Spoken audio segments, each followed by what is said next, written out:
This video is sponsored by India's number one and trusted part-time job provider, SBO. Skip பண்ணாதீங்க, பெரிய தப்பு. தினம் 300 ரூபாய் சம்பாதிக்க அரிய வாய்ப்பு. இன்ஸ்டாகிராம், ஃபேஸ்புக் பயன்படுத்த தெரிந்தால் போதும் content post and content publishing மூலமா தினம் 300 ரூபாய் சம்பாதிக்கலாம். இந்த வேலை செய்ய 5 நிமிடம் போதும். Work training support, group communication support, all language customer live chat support, முக்கியமா சொந்தமா ஒரு பிசினஸ் ஸ்டார்ட் பண்ற அளவுக்கு உங்களால கற்றுக்கொள்ளவும் முடியும், சம்பாதிக்கவும் முடியும். இந்த வேலை வாய்ப்பு வழங்குவது 5 வருடத்திற்கு மேல ரன் ஆகிட்டு இருக்க நம்ம தமிழ்நாட்டு company school of business organisation private limited. மேலும் விவரங்களுக்கு டிஸ்கிரிப்ஷன்ல கொடுத்திருக்க நம்பருக்கு வாட்ஸ்அப் பண்ணுங்க. வணக்கம் மக்களே, நாம் இந்த ஆரோக்கியமான பதிவில் வெந்தயத்தினுடைய மருத்துவமைகளை பற்றி தான் பார்க்க போகிறோம். நமக்கு வெந்தயம் உடலுக்கு குளிர்ச்சி அளிக்கும் அப்படின்றது மட்டும்தான் தெரியும். ஆனால் அதை விடவும் இன்னும் நிறைய மருத்துவமைகள் வெந்தயத்தில் இருக்குங்க மக்களே. வெந்தயத்தில் விட்டமின் சி எனும் உயிர் சத்து, புரதச்சத்து, நார் சத்து, நியாசின், பொட்டாசியம், மெக்னீசியம், மேங்கனீஸ், இரும்பு சத்துக்கள் எல்லாமே இருக்குது. இது மட்டும் இல்லாமல் டயோஸ்டெனின் அப்படின்னு சொல்லக்கூடிய சேர்மமும் இருக்குது. அதனால தான் வெந்தயத்தில் நிறைய மருத்துவமைகள் இருக்குது. அந்த நன்மைகள்லாம் என்னென்ன அப்படின்றத பற்றி நம்ம ஒவ்வொன்றா தெளிவாக பார்ப்போம். அதை பற்றி பார்க்குறதுக்கு முன்னாடி இந்த வீடியோக்கு மட்டும் ஒரு லைக் கொடுத்துட்டு தகவலை உங்களுக்கு தெரிஞ்சவங்களுக்கும் ஷேர் பண்ணிடுங்க. இது அவங்களுக்கும் பயனுள்ளதாக இருக்கக்கூடிய ஒரு ஆரோக்கியமான பதிவு தான். இது போன்ற அப்டேட்ஸ்களை நீங்கள் தொடர்ந்து பார்க்கறதுக்கு நம்மளுடைய ஹெல்த் நியூஸ் தமிழ் சேனலை சப்ஸ்கிரைப் பண்ணி வச்சுக்கோங்க. பக்கத்தில் இருக்கக்கூடிய பெல் பட்டனையும் கிளிக் பண்ணி ஆல் அப்படின்ற ஆப்ஷனையும் மறக்காமல் செட் பண்ணி வச்சுக்கிட்டீங்க அப்படின்னா நான் போடக்கூடிய எல்லா அப்டேட்ஸும் உங்களுக்கு நோட்டிஃபிகேஷன் அடிக்கடி வந்து சேரும். சரி வாங்க மக்களே, இப்போ வீடியோக்குள்ளே போயிடலாம். பெருங்குடல் புற்றுநோய் அகலும் நீங்கள் வெந்தயத்தை எடுத்துக்கொள்ளும் போது சாப்பிடும்போது குடலில் சேரக்கூடிய கொழுப்புகள் மற்றும் தேவையற்ற ஸ்டார்ச் உள்ளிட்ட பொருட்களால் பெருங்குடலில் புற்றுநோய் ஏற்படக்கூடிய அபாயம் இருக்குது. வெந்தயத்தை தொடர்ந்து உட்கொள்வதால் தேவையற்ற கொழுப்புகள் அகற்றப்பட்டு பெருங்குடல் சீராக இயங்குகிறது. புற்றுநோய் ஏற்படுவதையும் தடுத்துக் கொள்ளலாம். ஆரோக்கியமான இதயத்தை பெறுவதற்கு வெந்தயத்தை நம்ம எடுத்துக்கலாம். இதய நோய் ஏற்படாமல் இருக்க விரும்புபவர்கள்லாம் வெந்தயத்தை பார்த்தீங்கன்னா உணவில் சேர்த்துக்கணும். வெந்தய விதையோ வெந்தய கீரையோ எதுவாக இருந்தாலும் முதல்ல அது உங்களுடைய ரத்த அழுத்தத்தை பார்த்தீங்கன்னா சீராக வைக்கக்கூடிய இயல்பு கொண்டு இருக்கிறதால பிபியை உங்களுக்கு கண்ட்ரோல் பண்ணும். இதனால் உங்களுடைய இதயம் சீராக இயங்கி இதய நோய் ஏற்படாமல் இருக்கும். இதனால் மாரடைப்பு, பக்கவாதம் போன்ற எந்த விதமான பிரச்சனையும் இல்லாமல் நீங்கள் ஆரோக்கியமான இதயத்தை பெறுவதற்கு வெந்தயத்தை எடுத்துக்கொள்ளலாம். எலும்புக்கு பலம் சேர்க்கும் வெந்தயம் உடலில் எலும்புகளினுடைய உறுதித்தன்மை நச்சு பொருட்கள் பாதிக்கப்படும். உதாரணமாக அலுமினியம் எலும்பை வெகுவாக பாதிக்கும். வெந்தயத்தில் இருக்கக்கூடிய நச்சு நீக்கக்கூடிய தன்மை அலுமினியம் போன்ற எலும்பை பாதிக்கக்கூடிய பொருட்களை சிதைத்து வெளியேற்றி உடலுக்கு வலு சேர்க்கிறது. எனவே எலும்பு பலம் பெற வேண்டும் என்று நினைக்கிறவங்க வெந்தயத்தை தங்களுடைய உணவுகளை சேர்த்துக்கலாம். பசியின்மை அகல்வதற்கு வெந்தயத்தை எடுத்துக்கலாம். சிலருக்கெல்லாம் பசிக்கவே பசிக்காது, எப்போதுமே நன்றாக சாப்பிட்ட உணர்வு இருக்கும். இதுக்கு காரணம் தெரியாம சாப்பிடுவதை சில பேர் தவிர்ப்பாங்க. உண்மையில சாப்பிட்டது முழுவதுமாக செரிக்காம தாமதமாவதால தான் உங்களுக்கு பசியின்மை ஏற்படுது. வெந்தயம் உங்களுடைய உணவை உடைத்து செரிக்க வைக்கக்கூடிய இயல்பு கொண்டிருக்கிறதால வயிற்றில் உணவு உங்களுக்கு தங்குவது கிடையாது. இதனால பசி நேரத்துக்கு உங்களுக்கு பசி எடுக்க ஆரம்பிக்கும். பசியின்மையால் அவதிப்படுபவர்களுக்கெல்லாம் வெந்தயம் சிறந்த மருந்தாக இருக்கு. உங்களுடைய உடல் இருக்கக்கூடிய கொழுப்புகள் குறைவதற்கு வெந்தயத்தை நீங்க எடுத்துக்கலாம். உடலில் அதிக கொலஸ்ட்ரால், அந்த கொழுப்பு சேர்ந்து அவதிப்படுபவர்கள்லாம் வெந்தயத்தை தொடர்ந்து தினசரி எடுத்துக்கொள்ளும் போது இது கொழுப்புகளை சிதைத்து வெளியேற்றிடும். அப்போ உங்களுக்கு அந்த கொலஸ்ட்ரால் பிரச்சனை எதுவுமே இருக்காது. அந்த கொழுப்புகளை குறைச்சிட்டு ஆரோக்கியமான உடல் நலத்தை மேம்படுத்திக் கொள்வதற்கெல்லாம் வெந்தயத்தை நீங்க தொடர்ந்து எடுத்துக்கொள்ளலாம். உடலில் தேங்கிய கழிவுகள் நீங்கும் நீங்க வெந்தயத்தை எடுத்துக்கொள்ளும் போது. வெந்தயத்தில் இருக்கக்கூடிய ஆன்டி ஆக்சிடென்ட் மற்றும் ஃபைபர் உணவு செரிமானத்தை ஊக்குவிக்கக்கூடியது. இது சாப்பிடக்கூடிய உணவுப் பொருட்கள் இருக்கக்கூடிய மோசமான பொருட்களை சிதைத்து வெளியேற்றுவதால உணவு செரிமானத்தை ஊக்குவிக்கிறதுல வெந்தயம் முக்கிய பங்காற்றுது. தேவையில்லாத கழிவுகள் உடலை விட்டு இதனால உங்களுக்கு நீங்கிடும். அப்ப நச்சுக்கிருமிகளை வெளியேற்றிட்டோம் அப்படின்னாலே நமக்கு இருக்கக்கூடிய நோய்களுமே குணப்படுத்திக்கலாம். சீசனா புதுசாக அட்டாக் ஆகக்கூடிய தொற்று நோய்களுமே வராமல் தடுத்துக்கலாம். அதுக்கு நம்ம வெந்தயத்தை எடுத்துக்கொள்ள வேண்டியது அவசியம். சுவாச கோளாறு சார்ந்த பிரச்சனைகள் நீங்கி போவதற்கு வெந்தயத்தை நீங்க எடுத்துக்கலாம்.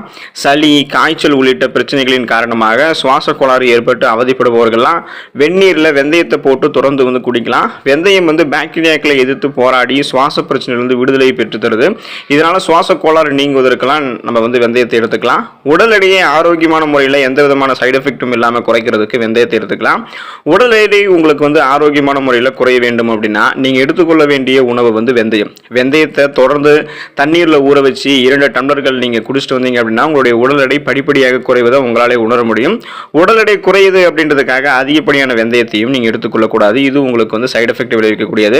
எனவே நீங்க போதுமான அளவுக்கு வெந்தயத்தை எடுத்துக்கோங்க. அதுவே உங்களுக்கு உடல் எடையை குறைக்கும். முகப்பரு நீங்கி போவதற்கு வெந்தயத்தை நீங்க எடுத்துக்கலாம். வெந்தயத்தை நீங்க பாத்தீங்கன்னா இரவு தூங்குறதுக்கு முன்னாடி அதை அரைச்சி அந்த மாதிரி உங்களுடைய முகப்பரு இருக்கக்கூடிய இடத்துல நீங்க தடவிட்டு ஒரு 30 நிமிடம் கழிச்சு உலர வச்சதுக்கு அப்புறம் அதை நீங்க கழுவிட்டீங்க அப்படின்னா முகப்பரு உங்களுக்கு நீங்கும். இப்போ அதே போல பார்த்தீங்கன்னா தோல் நோய்கள் சரியாவதற்கும் நீங்கள் வெந்தயத்தை எடுத்துக்கலாம். சொறி சிரங்கு உள்ளிட்ட தோல் நோய்களுக்கெல்லாம் வெந்தயம் மிகச்சிறந்த நிவாரணி. வெந்தயத்தை ஊற வச்சு அரைத்து அதை தினசரி தோல் பாதிப்பு இருக்கக்கூடிய இடத்துல தடவி வந்தீங்க அப்படின்னா தோல் நோய்கள் முற்றிலுமாக நீங்குவதோட தோலில் ஏற்படக்கூடிய அரிப்புகளும் தடிப்புகளும் கூட உங்களுக்கு வந்து மறைந்திடும். உதடு வெடிப்பு சரியாவதற்கு வெந்தயத்தை வந்து பயன்படுத்தலாம். பெண்களுக்கெல்லாம் உடல் வெப்பநிலை காரணமாக உதடுகள் வந்து வெடிக்க ஆரம்பிக்கும். அவங்கெல்லாம் தினசரி குளிர்ந்த நீரில் வெந்தயத்தை ஊற வைத்து அதை காலை வெறும் வயிற்றிலும் இரவு தூங்குவதற்கு முன்பாகவும் குடித்து வந்தாங்க அப்படின்னா 2-3 நாட்களில் படிப்படியாக உதடு வெடிப்பு வந்து மறைந்து சரியாகிவிடும். கண் கருவளையம் மற்றும் கண்ணில் இருக்கக்கூடிய அந்த மாதிரி கருவளையங்கள் நீங்கி போவதற்கும் கரும்புள்ளிகள் உங்களுடைய முகத்திலிருந்து நீங்கி போவதற்கும் வெந்தயத்தை எடுத்துக்கலாம். வெந்தயத்தில் இருக்கக்கூடிய விட்டமின்கள் முகத்தில் தோன்றக்கூடிய கரும்புள்ளிகளையும் கண்ணில் ஏற்படக்கூடிய கருவளையத்தையும் வந்து பார்த்தீங்கன்னா வெந்தயம் வந்து நீக்கும். ஸோ வெந்தயத்தை அரைத்து முகத்தில் தடவிட்டு உலர்ந்ததுக்கு அப்புறம் நீங்கள் கழுவும் போது அது உங்களுடைய முகத்தில் இருக்கக்கூடிய டெட் செல்ஸ், அந்த இறந்த செல்களையும் பாக்டீரியா அழுக்குகள் இது எல்லாத்தையுமே உங்களுக்கு வந்து வெளியேற்றிடும். அப்போ கண் கருவளையம், அந்த பிளாக் சர்க்கிள்ஸ் எல்லாம் இருக்காது, பிளாக் பிம்பிள்ஸ், அந்த கரும்புள்ளிகள்லாம் உங்களுக்கு வந்து இருக்காது. சரும பளபளப்பு மற்றும் தூய்மை பெறுவதற்கு நீங்கள் வெந்தயத்தை வந்து பயன்படுத்தலாம். வெந்தயத்தில் இருக்கக்கூடிய விட்டமின் சி எனும் உயிர் சத்து பளபளப்பான சருமத்திற்கு உதவிகரமாக இருக்கு. நீங்கள் வெந்தயத்தை அரைத்து முகத்தில் தடவி சிறிது நேரம் கழித்து நீங்கள் உங்களுடைய முகத்தை கழுவினீங்கன்னா வறட்சி தன்மை நீங்கி உங்களுடைய முகம் பொலிவு பெறும். மேலும் இரவில் தூங்குவதற்கு முன்னாடி வெந்தய பொடியும் முகத்தில் தடவிட்டு அதை நீங்கள் வந்து கொஞ்ச நேரம் கழித்து கழுவிட்டு தூய்மையான துணியில் துடைச்சிங்கன்னா முகம் பளிச்சுன்னு உங்களுக்கு வந்து பார்த்தீங்கன்னா இருக்க ஆரம்பிக்கும். வயிற்று புண் மற்றும் தொண்டை புண் சார்ந்த பிரச்சனைகள் கியூர் ஆகிறதுக்கு வெந்தயத்தை எடுத்துக்கலாம். வயிறு மற்றும் தொண்டை பகுதியில் ஏற்படக்கூடிய புண்களை வெந்தயம் குணமாக்குகிறது. மேலும் வெந்தயம் வந்து உடலை குளிர்ச்சியாக்கக்கூடிய இயல்பு கொண்டு இருக்கிறதால உடலில் கொப்புளங்களை வந்து குணப்படுத்தும். இது தவிர இருமல் மற்றும் தொண்டை கரகரப்பு உள்ளிட்ட பிரச்சனைகளுமே வெந்தயம் வந்து சரி பண்ணிடும். கடுமையான மலச்சிக்கல் பிரச்சனை உங்களுக்கு இருக்கு அப்படின்னா அதை கியூர் பண்ணிக்கிறதுக்கு வெந்தயத்தை நீங்கள் எடுத்துக்கலாம். தொடர்ந்து வெந்தயம் சாப்பிடுவதால மலச்சிக்கல் நீங்கும். சாப்பிடக்கூடிய உணவை நன்கு செரித்து வயிற்றை சுத்தமாக வைத்துக் கொள்வதற்கு வெந்தயம் உதவிகரமாக இருக்கும். இதனால் சீரற்ற குடல் இயக்கம், கடுமையான மலச்சிக்கல் பிரச்சனைகள் அவதிப்படுபவர்கள்லாம் செரிமானம் சார்ந்த பிரச்சனைகளை கியூர் பண்ணி மலச்சிக்கலை குணப்படுத்திக் கொள்வதற்கும் வராமல் தடுப்பதற்கும் வெந்தயத்தை எடுத்துக்கலாம். ரத்தத்தில் சர்க்கரையினுடைய அளவு கண்ட்ரோலாக இருக்கிறதுக்கு வெந்தயத்தை நீங்கள் எடுத்துக்கலாம். வெந்தயம் சீரற்ற உணவு பழக்கம் காரணமாக ரத்தத்தில் அதிகரித்த சர்க்கரையினுடைய அளவை கட்டுப்படுத்தி சர்க்கரை நோயை ஏற்படுவதை தடுக்குது. ஸோ வெந்தயத்தில் இருக்கக்கூடிய ஃபைபர் என்று சொல்லக்கூடிய நார் சத்து கார்போஹைட்ரேட் அளவை குறைச்சி ரத்தத்தில் சர்க்கரை அதிகரிக்கிறத வந்து தடுக்கிறது உங்களுக்கு. அதனால உங்களுடைய பிளட்ல சுகருடைய அளவு வந்து கண்ட்ரோலாக இருக்கும். நாளடைவில் அந்த சுகர் ப்ராப்ளத்திலிருந்து நீங்கள் விடுபடுவதற்கெல்லாம் வெந்தயத்தை எடுத்துக்கலாம். பேன் மற்றும் பொடுகு தொல்லை தீர்வதற்கு வெந்தயத்தை நீங்கள் எடுத்துக்கலாம். தேங்காய் எண்ணெயில் வெந்தயம் மற்றும் கற்பூரத்தை போட்டு நீண்ட நேரம் ஊற வைக்கணும். இதை வந்து நீங்கள் குளிக்கும் போது தலையில் நல்லா தேய்ச்சி அலசுனீங்க அப்படின்னா பேன் பொடுகு நீங்கும். நீங்கள் வேணும்னா தேங்காய் எண்ணெய்க்கு பதிலாக பாலை கூட இந்த மாதிரி மெத்தடில் பயன்படுத்தலாம். சீதபேதி உங்களுக்கு வந்து பார்த்தீங்கன்னா வராமல் தடுப்பதற்கு குணப்படுத்திக் கொள்வதற்கெல்லாம் வெந்தயத்தை எடுத்துக்கலாம். உடல் வெப்பம் காரணமாக சீதபேதி ஏற்பட்டு அவதிப்படுபவர்களுக்கெல்லாம் வெந்தயம் மிகச்சிறந்த மருந்து. இது உடல் சூட்டை தணிக்கிறதால மிகச்சிறந்த சீதபேதி நிவாரணியாக விளங்குது. வெந்தயத்தை அப்படியோ அல்லது வறுத்தோ நீர் மற்றும் தேன் கலந்து நல்லா பிசைஞ்சு நீ சாப்பிடலாம். வெந்தயத்தை வறுத்து வெல்லம் சேர்த்து இரண்டையும் நல்லா இடித்து சாப்பிட்டாலும் சீதபேதி குணமாகும். அல்லது வெந்தயத்தை நீங்கள் மோரில் ஊற வச்சு குடிக்கலாம். மோரில் ஊற வச்சு வெந்தயம் நீங்கள் எடுத்துக்கிட்டீங்க அப்படின்னா வாயு உள்ளிட்ட வயிற்று பிரச்சனைகளையுமே நீங்கள் வந்து கியூர் பண்ணிக்கலாம்.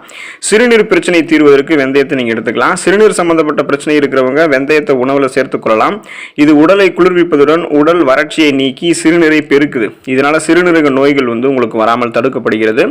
வாசனை திரவியங்கள் தயாரிப்பிலும் வெந்தயத்தை வந்து பயன்படுத்துறாங்க. அந்த மாதிரி பயன்படுத்தக்கூடிய வாசனை திரவியங்கள் உங்களுக்கு வேணும் அப்படின்னா அதை நீங்க பயன்படுத்தலாம். அது உங்களுடைய வாசனை திரவியமாக இருக்கிறதால ஒரு மனம் கவரக்கூடிய அந்த ஸ்மெல்லையும் உங்களுக்கு கொடுக்கும், கிருமிகளையும் உங்களுடைய உடலிருந்து அகற்றும். வெந்தய எண்ணெயிலிருந்து வாசனை திரவியங்கள் தயாரிக்கப்படுது. இது அதிக மனத்தையும் கிருமிகளை அளிக்கக்கூடிய இயல்பும் கொண்டு இருக்கிறதால அதனால தான் வாசனை திரவியங்களுடைய தயாரிப்பில் முக்கிய பங்கு வெந்தயம் வந்து வகிக்குது. தலைமுடி வளர்ச்சிக்கும் வெந்தயம் பங்கு கொள்ளுது. அது எந்த வகையில்னு பார்த்தீங்கன்னா தலைமுடி வளர்ச்சியில் பங்கு கொள்வதற்கு காரணம் அப்போ வெந்தயத்தில் இருக்கக்கூடிய அந்த எண்ணெய் பசை வந்து முடி வளர்ச்சிக்கு உதவுவதால் தலைக்கு தேய்க்கக்கூடிய எண்ணெய் தயாரிப்பில் வெந்தயத்தையும் பயன்படுத்துகிறாங்க. இது முடி உதுதலை தடுக்கிறது. செரிமானம் ஆரோக்கியமாக இருக்கிறதுக்கு வெந்தயத்தை எடுத்துக்கலாம். ஜீரண கோளாறால் அவதிப்படுபவர்கள் வெந்தயத்தை சாப்பிடலாம். வெறும் வெந்தயத்தையோ அல்லது முளை கட்டிய வெந்தயத்தையோ சாப்பிட்டாங்க அப்படின்னா செரிமான பிரச்சனை நீங்குவதோட வாயு தொல்லை இருந்தாலும் உங்களுக்கு வந்து நீங்கிடும். மாதவிடாய் சார்ந்த பிரச்சனைகள் தீர்வதற்கு வெந்தயத்தை வந்து எடுத்துக்கலாம். மாதவிடாய் காலங்களில் சில பெண்கள் அதிக உஷ்ணமாக அவங்களை வந்து உணரக்கூடுவாங்க. கடுமையான வயிற்று வலியும் ஏற்படும். அது போன்ற நேரங்களில் வெந்தயத்தை வந்து சாப்பிடுவது சற்று வெப்பத்தை தணிக்கிறதோட வலியையும் வந்து குறைக்கும். மாதவிடாய் சுழற்சி நிற்கக்கூடிய காலகட்டத்தில், அதாவது 40 வயதில் இருக்கக்கூடிய பெண்களுக்கெல்லாம் உடல்நிலை ரொம்பவே மோசமாக இருக்கும். அவர்களுக்கெல்லாம் அதிக உடல் வெப்பம் இருப்பது போன்ற உணர்வு இருக்கும். அப்போது முளை கட்டிய வெந்தயத்தை சாப்பிட்டாங்க அப்படின்னா சூடு தணிவதோட அந்த பிரச்சனையும் வந்து தீர்ந்துவிடும். ஸோ அப்போ வந்து நம்ம அந்த மாதவிடாய் பிரச்சனைக்கெல்லாம் பெண்கள் வந்து வறுத்த வெந்தயத்தோட சர்க்கரை அல்லது வெல்லம் சேர்த்து சாப்பிட்டாலும் நல்ல பலன் வந்து கிடைக்கும். ஸோ இது போல் நிறைய மருத்துவ நன்மைகள் வந்து பார்த்தீங்கன்னா வெந்தயத்தில் இருக்குது அப்படின்றதால தொடர்ந்து உங்களுடைய உணவுகளை வெந்தயத்தை பயன்படுத்திக்க பாருங்கள். உடலுக்கு வந்து குளிர்ச்சி தருவது மட்டுமே வந்து வெந்தயத்தினுடைய மருத்துவ நன்மை கிடையாது அப்படின்றத புரிஞ்சுக்கோங்க. நிறைய பிரச்சனையை க்யூர் பண்ணுறதுக்கும் நம்ம வெந்தயத்தை எடுத்துக்கலாம். நீங்கள் வெந்தயத்தை எடுத்துக்கொள்ளும் போது ஆரோக்கியமாக இருக்கிறதுக்கான வாய்ப்புகள் உங்களுக்கு அதிகம். ஆகையால் வெந்தயத்தை பயன்படுத்திக்கோங்க. நலமோடு வாழுங்க. அடுத்த ஆரோக்கியமான பதிவில் மறக்காமல் சந்திப்போம். நன்றி மக்களே.